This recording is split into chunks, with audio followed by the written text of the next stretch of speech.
Hola pequeño, hoy vas a aprender a hacer el sonido de la letra mm. Fíjate bien cómo lo vamos a hacer. Vamos a poner nuestro dedito índice y cada que lo digamos vamos a ir tocando nuestra barbita y vamos a ir haciéndole así. Mm, mm, mm. Esto se llama prolongar el sonido.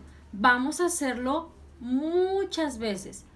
Mm, mm.